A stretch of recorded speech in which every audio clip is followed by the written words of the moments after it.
Hi all, thank you so much for joining us for the F&B Talks by the Restaurant Times. F&B Talks is a knowledge series through which we bring together people who seek a deeper understanding of the worlds of restaurant. Our aim is to build a knowledge base on the finer nuances of running a global restaurant. Today we have with us a very special guest. He is a creative thinker, an experienced designer, and a veteran in the F&B industry. Please welcome Christian Abell. He is the founder of Architaste. Architaste is a food and beverages development company that works with hotels and independent establishments. It has offices in Dubai and London. Architaste is built on the notion that hotels and independent establishments need to rethink their approach to food and beverages to expand in today's market. Its founder, Christian, has worked in hospitality industry for over 30 years. In early years as a chef, Christian was trained under Michelin-accredited restaurants in Europe, ultimately earning honors as the Marriott 2000 Chef of the Year at the JW Marriott Hong Kong. During his 22 years with Marriott, he held diverse positions from executive chef and director of food and beverages to VP of experience design, and the recent one being regional vice president for food and beverages in the Middle East and Africa. He specializes in creative design and concept development of restaurants, bars, and public places for the hotel products of the future. Welcome to F&B Talks, Christian. It's a pleasure to have you with us today. Great, it's good to be here. Thank you very much for having me. Well, let's get going. We love to make this session focused on getting as much insights as we can from you. So I'll start with the first question, Christian. We know that you have had a stellar career at Marriott over these years. Can you give us a quick background on what Architaste is all about when you started it? What is the philosophy behind this new venture that you have? Yeah, great. Yeah, so you're right. I've worked for Marriott International for many years in many different roles. And in fact, they've moved me around the country. I've worked everywhere from I started with them in Korea, 12 years with them in Hong Kong. Hong Kong, I suppose, the positions I had in Hong Kong after leaving the JW Marriott was my really first insight into design and kind of planning of future restaurants. And I think I really found my niche there. I really was passionate about this, and that kind of pushed my career along. Working for Marriott in their regional office in Hong Kong, I was the head of concept development for all the restaurant and bars within the Asia Pacific region. And this was a time when Marriott was going for a massive expansion plan. We'd moved into China, moving through to India, and I think I was at one stage developing about 300 different restaurants and bars across the region because there was such a big surge. And through that work, I got recognized by the corporate office. They loved what we were doing out in Asia. We had some really stellar restaurants underway and operating. And they asked me would I come and join the corporate team and do some of the work I was doing for them in more of a corporate role. The difference was that I moved from disciplines. I moved from food and beverage to working for brand. And I think that was also really exciting. I ended up working as the vice president of experience design in a brand organization. It was insight, strategy, and information. And what we used to do was really create the new thinking for the company around what hotels could be for the future. And this really excited me. And we created a lot of new brands like Moxie Hotels. We reinvented the Marriott brand. And so this work was really intense, really cool. I got to work with some of the more higher echelons of the company, working directly sometimes with Mr. Marriott. It was really exciting. One of the things I noticed about it, though, and I have to be honest with you, it was that it was very much strategy and innovation work, which was really good. But what I really missed was this hospitality and getting in touch with people and really getting back into a property and engaging with people. And so after nearly 5 years working in the innovation team and doing some exciting work, the opportunity came to move to Middle East. And this came about the time when Marriott actually bought the Starwood Group. And it was kind of odd in the Middle East because Marriott was actually the smaller organization. Obviously, that wasn't the case in other parts of the world. Otherwise, the acquisition would have taken place. But it was the case in the Middle East. And so Starwood had some really amazing restaurants. And I already was familiar with some of them from my travels. And I was very impressed and excited about what they were doing. And so when the opportunity came out to run the food and beverage in the Middle East, I jumped at it simply because of some of the great restaurant bars that the company had out here. Came out here with hardly any team at all. There was a very small food and beverage team, but not much at all. And so the company gave me the kind of the opportunity and I suppose almost the rope to build a proper food and beverage team and develop a strategy. So we ended up working through a team of about 10 people in the regional office, and we broke the team into two areas, into development, which is basically my strengths, and food and beverage operations. I also knew that developing concepts in-house was always good, but if Marriott was to cement its reputation as a great food and beverage company, it also had to work with great partners. So for people, companies like the Buddha Bar Group, or some of the celebrity chefs out there like Akira Bak or Massimo Toro, or these type of people, we had to start to work closely with those to bring more profile to food and beverage. And there was a lot of questions in the company at the time about, well, doesn't that send a message that we can't do it? And I felt exactly the opposite. I said, no, it's a sign of maturity, or a sign of wanting to build the company's food and beverage even stronger. It's not the fact we could do it and we can do it. The idea was that we wanted to bring in these names to help enhance different areas and different restaurants. So we developed a strong strategic partnership with a lot of these celebrity chefs and independent brands. In fact, we developed a whole team working on that, and we had a kind of strategy where at least one celebrity/brand restaurant was to be placed in every luxury hotel. Long story short, I found myself gravitating closer and closer to more of the concept side of the business. And being the VP of probably the largest hotel company in the world, I don't even know, it's about 3,800 restaurants under the portfolio. You know, it's $1 billion business. I found myself more and more sitting in meetings, looking at Excel sheets and talking to people about stuff that, frankly speaking, I found myself wondering. And I was looking at my laptop and I think, look, I'm getting lost here. This is, yes, I was extremely proud to be the vice president of food and beverage for such a a great company and a great kind of region. But I felt like that I wanted to develop and work really hands-on building restaurants. The other frustration, and I don't think this is just a Marriott frustration, I think this is any big corporation, is that you develop this great product, but when it comes to life, sometimes things are amiss, and sometimes the things don't quite happen the way that you imagined. And that can be frustrating. So you've got a great restaurant, but it doesn't quite come to life the way you think it should be. So I spoke to my boss. I used to report to the chief operating officer. And I said to him, this is about 2019, look, I'm thinking about stepping out. I'd love to continue working with you guys, but I want to really focus on developing great restaurant bars and maybe do less, but do better. So my boss was very supportive, and he said, yeah, let's talk about that. And we started planning that and kind of working out how it would work with Marriott and how things would go forward. And then along came COVID, which was like a curveball. I was about ready to pull the trigger. I'd started registering the company, and we were ready to roll. We had offices set up, and it was just a transitional time. We had my replacement almost lined up. And then finally, COVID comes along. And so they asked me to stick around a little bit because we knew that we were going to have to do some restructuring. There had to be something different done in the organization. Coincidentally, about the same time, Marriott decided to merge their Middle East office with their European office to consolidate costs and to look at some savings in that direction. So it seemed very kind of organic that we would merge the food and beverage departments. And there's a strong food and beverage leader in Europe. He's got great respect in the company and does a fantastic job. So it seemed obvious that we'd transition the work over to him. And so I worked with him. We nearly worked together for about 8 months doing the transition. This was all the way through COVID, looking at the organizational chart, working how we were going to restructure, but at the same time, looking how we're going to deal with COVID. Obviously, between Europe and the Middle East, there was, a lot of restaurants and a lot of food and beverage, and there was a lot of spotlight on it. In fact, to be honest with you, there were times, particularly here in the Middle East, that food and beverage was the only revenue the hotels were getting, and so there was a lot of focus on that. Got it. Long story short, over the transition, finally decided, well, it's time to go. And I stepped aside and then focused on the company Architaste and slowly built it up.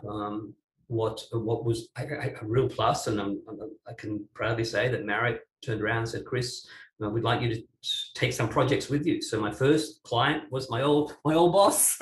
So my first client was Marriott International, and they basically gave me a contract to look after some great properties. So I'm developing a Ritz-Carlton hotel reserve in the Red Sea. The Red Sea is an amazing area. A lot happening up there. It's got a St. Regis I'm working on up there. So a lot of the work I do is in Saudi Arabia. So this is definitely an area expansion. So I've got quite a few projects around that area, projects in Doha with Marriott International. And so my relationship with Marriott International is still very strong, and we work very closely together, which is kind of a real blessing, because what could a company want as having a safety net like that to start them off with? So it's been a great collaboration. So I suppose that's my journey in a long answer. No, it's so inspiring. I think, when you're just narrating it, I could just visualize it, how the transition has happened for you. And, it's such a fabulous story, and it's really inspiring for people who are in the industry to really listen this from you. Thanks for, sharing that, Christian. I think, I've been also now following you on LinkedIn for quite some time, and I saw that you have started this opinion series where you put your thoughts, and these are really visionary thoughts on what's the future of restaurant and what's the future of F&B going to look like. And there's one particular post which just struck my interest, and you had actually written it, and you kind of made an entire diagram of it, which was how restaurants should build a village. Build a village, yes. Yeah. I mean, that's the kind of design philosophy which I was like completely mind blown by, when I was looking at it. And I'm sure that, with your rich experience on design, those are some of the thoughts which must be keep popping on your head, when you're working on different concepts. Tell us more about that village thought. How do you build a restaurant like a village? What went behind that thought? Look, it doesn't matter whether it's the hospitality industry or any other industry for that matter. I think one thing that this pandemic has given us all time to think about is that how can we be more efficient? Look at this, for example. Perhaps 2 years ago, we would have been doing this interview in person. One of us would hopped on a plane and we've got to meet each other and talk. But what the pandemic's done is I think in all industries, is make us become more efficient. And I think that's what triggered that. I've always thought that sometimes when I walk hotels, I see kind of a little bit of a waste, in the sense that we have a room service kitchen. Well, do we really need a room service kitchen? I've got chefs in other restaurants cooking food. Why can't they also cook, the room service food, or things like this? And so I think over the years, I've always been good at space planning. It's one of my strengths. I'm a very visual thinker. I did some work in the US. In fact, when I was in America, the company actually sent me off to some courses. I did some design thinking courses. I was at Stanford for a while. I did a Pine and Gilmore more experienced design courses. And all those courses were all about, yes, cool, but cool and efficient. And so as you space plan hotels, you've got to think a little bit differently about how they function and how they roll. So if kitchens can double up and share spaces, and if you can use areas more interesting, like use areas for pop-up, and they can change more often and stay fresh, this is more kind of exciting for customers. So that's from the operational point of view, and I suppose a cost point of view, which is a primary driver. But on the flip side of this, think about the customer. The customer wants to be able to experience something that's got energy and it's vibrant. And the way to do that is to bring things together. Why sort of pepper energy or activities around a space, whether it's a hotel or a shopping mall? Why not bring things together so when customers come on that journey, that they can actually roll around and have a look? So there's more chance of me capturing you for a pre-dinner drink, or maybe for coffee late in the evening, that if I'm leaving a restaurant and there's something right in front of me that says, hey, let's pop over there and grab something. Or is it more kind of around the fact that there is maybe live music in one corner, but I'm over in the other, and say, well, that's interesting. I may not even be part of that bar where the music's coming from. I might be just having a meeting with my colleagues, and afterwards, wow, let's go and check that out. So it's not just about the cost saving, it's about concentrating the energy and thinking about how the user and how the people experience the space. So you're really in a win-win. You're saving costs because you're consolidating, and you're thinking about just simple things, consolidating dishwashing spaces, for example. But on the flip side, you've also got this idea of putting spaces with energy and flow, and people knowing where they are. So design a village is kind of like designing a destination. Sometimes people go to a space like that and they don't even know where they're going to dine. They know they're going to dine, they know they're going to have a drink, but they'll go and have a walk around. And that way, you're also perceived to be, oh, that's the location with XYZ because it is in one location. So So that's really a thinking Yeah, around design a village. And to be honest with you, those bubble drawings, in fact, I pulled that from a project. That's how we always start. Every time we start a project at Architaste, correct. we will get a sketch pad and we'll start drawing with the architects, drawing circles on paper and looking at connectivity, looking at access. Okay, where's the flow? Is it off a mall? Is it off a main street? Okay, where are the people coming in? Before we even think about walls or think about anything, we're just literally sketching bubbles on paper. Maybe there's a view, maybe there's the ocean or a river. So draw some circles on paper and just figure out how people will use the space just with circles. How will they flow through the Yeah, space? And then correct, how will the team look at this in a correct, more efficient way? correct. So yeah, And it's funny some you brought that one up. It's one of my favorite posts. no, absolutely, because that actually brings to me the next question. I think you've partially answered it. Is that what usually is the starting point of designing a concept for restaurants? So I think you just mentioned that you just Yeah. pick up the pen and So paper. there's one more before that. I mean, they Yeah, run parallel. I think there's no right answer for what you're saying, but they run parallel. There's one thing that I would stand by 100%, and that's market research. Because you can draw circles on paper, but you kind of yeah, need to know what the circles represent. So we need to know, are we building 3 restaurants, 1 restaurant? And to be honest, at a high level, we need to think we've got some research onto what type of restaurant it's going to be. Not the details and not the kind of like the level, but we need to know roughly what we're working for, because that circle has got to represent something. So market research is probably the very first thing. And working with our clients, we don't emphasize it enough that we must do the market research first. I see this as the number one reason why a restaurant doesn't succeed. It's because someone said, I like.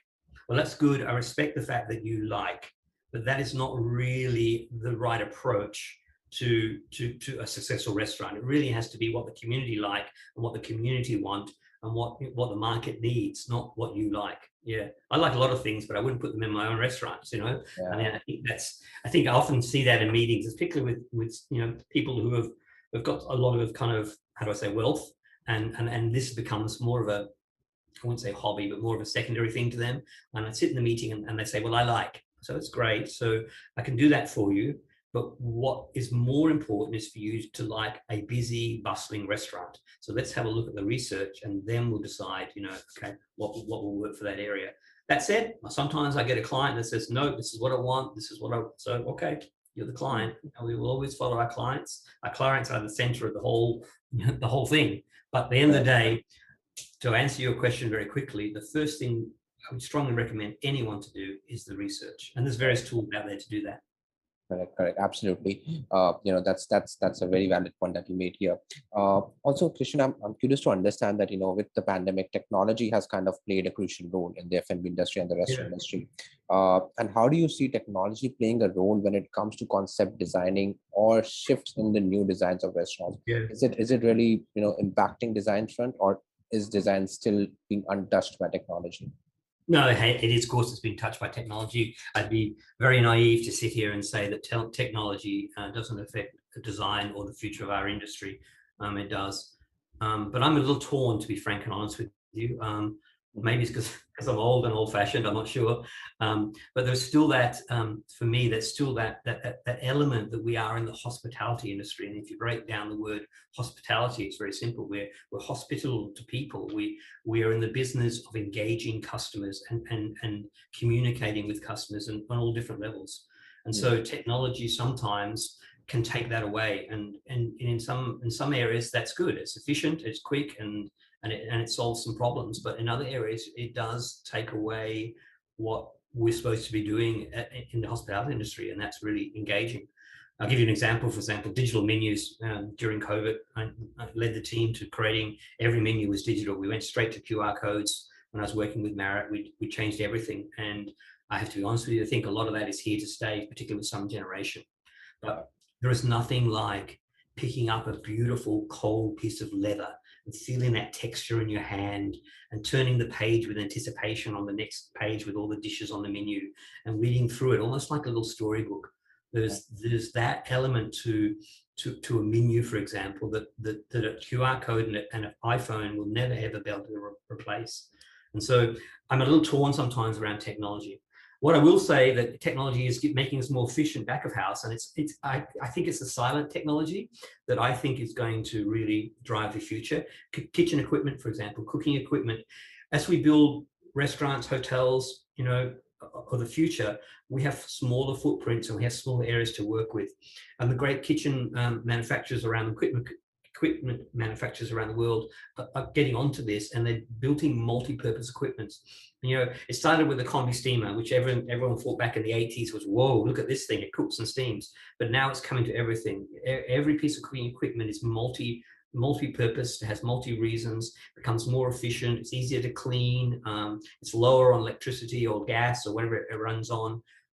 So I think that's it's a silent piece of technology that the guest doesn't see, and a lot of the public don't see, but it's really changing the way that we think about kitchen and kitchen design. For example, so you mentioned I'm an ex-chef. Yes, I used to work in some of the best Michelin restaurants in London back in the days, in the early late 80s. And we always cooked on gas. I mean, crazy. Now, if I walk into a Michelin restaurant in London, I would say 50% of them are cooked on high-powered induction cookers. That was never thought of. And you think about that, it's cleaner, it's easier, it's faster. And that morphs now into ovens and all sorts of equipment that's coming on the market. Right. So technology does play a part in our industry, but let's not forget why we are in this industry, and that really is to be hospitable and to engage with people. So there's a nice balance I think we've got to find. Yeah, absolutely. I think you touched upon kitchen management and kitchen of course space utilization. So that actually brings me to the next question, where we talked about how technology has played a role in changing the design at the customer front, at the customer facing area, at the front house. But kitchen management is also a significant area of concern these days, and restaurants are also struggling with minimum seating capacity. How do you suggest restaurants should make the most of their kitchen operations and design in these times? Yeah, that's an interesting question as well. So here's the thing. Working in Washington, D.C., that's where Marriott corporate headquarters was, just in Bethesda, just on the border. I used to spend a lot of time in New York. Fast train up was 2.5 hours. We had various design firms who used to work with up there. So I spent a lot of time up in New York. And part of that time up there, I did spend looking at different restaurants and looking at New York restaurants. Now, we all know in New York, real estate is extremely expensive, very expensive. And so what restaurateurs there were really doing was making sure I could put as much space front of house and minimize the back of house. And so there's some really great restaurants. I'm talking Michelin standard restaurants, really good restaurants up there that have got kitchens the size of postage stamps, really small kitchens. And one thing that I tried to do, and I'll still push this, is that you don't have to have a huge kitchen to create fantastic food. You need to have an efficient kitchen. So one thing we're pushing is, there used to be some design standards. Every hotel company has design standards of size of kitchens to floor space. Marriott used to say it's about 25%. Well, frankly speaking, I think with clever design, you can push that down to 15%. And that means you've got smaller floor space, both front and back of house, because what I can do then is take some of that back of house space and make it front of house. Another key thing is that the days of that very solid line of front and back of house have gone. You can see it merging. It started with open kitchens. Now that's a little bit passé, and it's been done a few too many times in my opinion. But what hasn't been done is this kind of visual storage, bringing the food store, bringing the crockery store front of house. Let the customers see all these items stacked on shelves. Let the chef walk across the restaurant and pick a jar of olives off the shelf and take it back into the kitchen. This idea of having the equipment out front, I think, is something I'm seeing a little bit of now, but is the future. So you're really blurring that line between front of house space and back of house space. And then what's that doing is basically smaller footprint, which means you've got space to do other things, or you've got less, in the case of an independent restaurant, a rental space, you've got less space to rent. So merging the two, I think, is definitely something of the future. Making kitchens smaller and more efficient, following the New York, I think it's been London as well, London models, I think is something hotels in particular need to start to look at. Awesome. I think some really, really great insights that you mentioned. I think we can actually see how the front of house and back of house lines up learning, and which is so true. I think there are some concepts where we have actually started seeing the live kitchen is actually in the middle of the restaurant, Yes. where you can actually see everything, Yeah. how the chef is cooking, and you actually Yeah. get the experience where customers Yeah. also enjoy the same experience of Correct. seeing how the chef is working, and it just looks like a performance. It's a Yeah. beautiful performance that's going in middle of the Yeah. restaurant. I'll tell Uh, you something. I'll tell yeah, you something. The first table that you used to ever book out in some of the restaurants we did would always be the chef table. And you could always charge a premium price for that table. Everyone thought, dining in the kitchen, how cool is that? So yeah. imagine if everyone's dining in the kitchen, So everyone was always wants a chef table. They always want to engage with the chef. Um, there's a concept in Washington, D.C. called minibar. And basically, everyone is dining in the kitchen, and you sit at the bar almost. The chef is there. All the chefs are super engaged, And that restaurant, it's been around for a while now, but still does well simply because of that idea of engaging with the chef and being close to chef and him customizing your meal. Oh, absolutely. That's those are some like really wow insights, and then there's so many thoughts going in my mind right now while you shared all of that.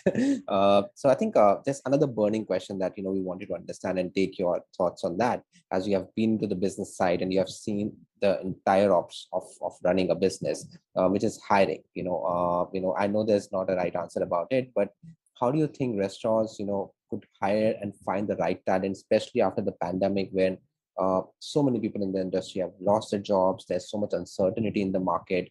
Uh, uh, what's your suggestion and what's your take when it comes to hiring the right talent for a restaurant at this point of time? Yeah, yeah, it's kind of sad, I suppose, when the pandemic first came, that the restaurant industry was one of the ones was hit the first and the hardest, and a lot of people just panicked and offloaded staff. And I think, yes, I get it. You need to, maintain your business. We need to keep, I need to stay afloat. I get it.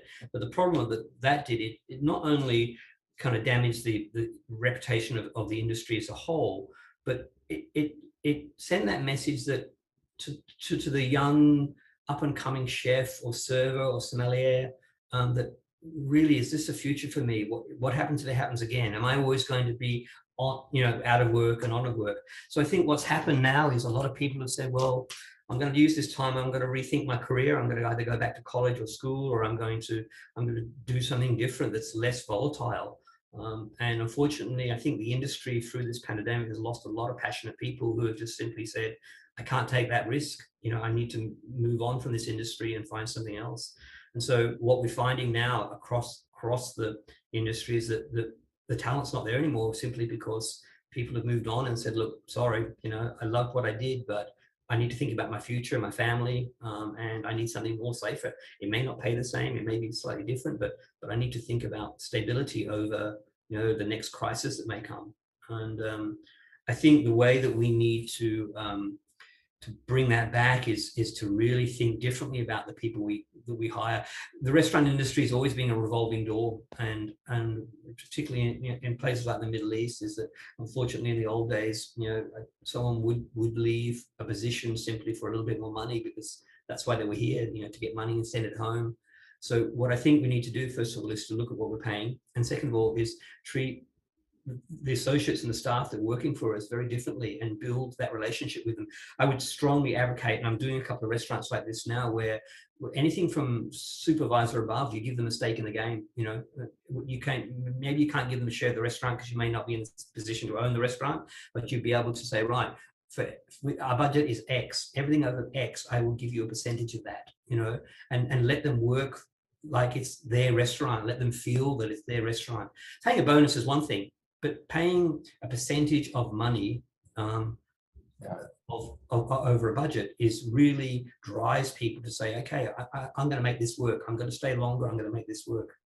One thing that I strongly recommend is that every restaurant and every associate in that restaurant knows their break-even point. Basically, what I'm saying is, how many covers need to walk in the door before we start making money? Because we all know we've got a food cost, we've got a beverage cost, we've got heat, light, and power, and we've got various other overheads we can't control. Whether I have one customer or where they have 100 customers. So for every person, from the busboy to the steward, all the way through to the general manager, needs to know exactly that.